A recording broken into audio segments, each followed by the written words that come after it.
Hello and welcome. I'm Craig Carrington, and today's topic is the need for clean energy. America needs to find alternative energy sources to end its addiction to oil.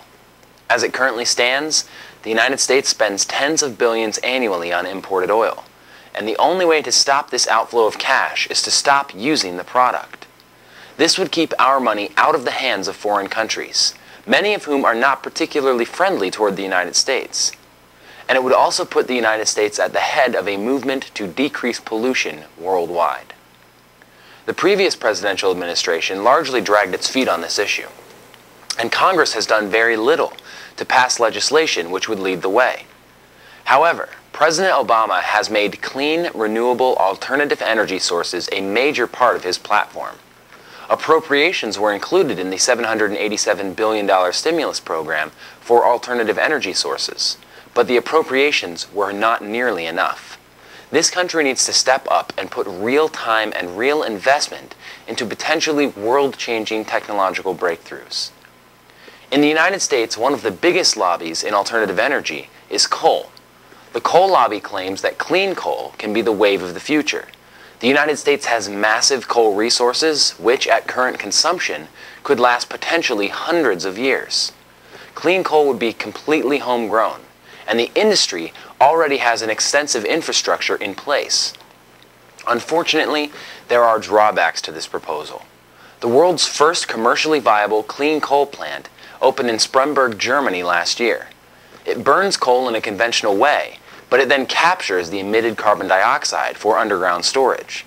The problem with clean coal is that the equipment necessary to scrub the emissions, the coal or both, is incredibly expensive.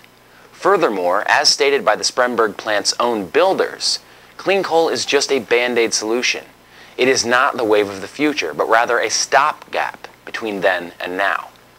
This is not to say that the United States should not pursue clean coal. The United States should pursue all options, including coal. For decades, this country ran on the faulty assumption that oil would be in perpetual supply and would continue to be one of the least expensive liquids on the planet. Things did not turn out that way. The United States needs comprehensive funding for coal, biofuels, advanced petroleum, clean diesel, solar, wind, geothermal, and nuclear energy research. We need to use all of them, not just one or two. The best part of this is that we already have the technology ready and available. We just need the will to act. All forms of energy have some drawback.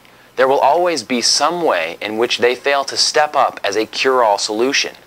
And this is precisely the reason that we need to use the technological and natural resources already at our disposal to implement energy policy with room for all viable options. For the first time in a long time, the leaders at the top of this government are making alternative energy a primary issue. Alternative energies could potentially jumpstart our economy, induce job growth, diminish our addiction to foreign oil, and save the environment which we cherish so much. Is that not a cause worth fighting for? The United States needs to follow the lead of Japan and Europe, and to some extent even China, and put its money into investment for our future. We have already gotten the ball rolling, and now is the time to put the full force of our nation behind the cause. On behalf of concerned citizens, I'm Craig Carrington. For more on this and other related topics, please log on to economyincrisis.org. Wake up, America! Open up your eyes! Wake up, America! Wake up! Produced by economyincrisis.org.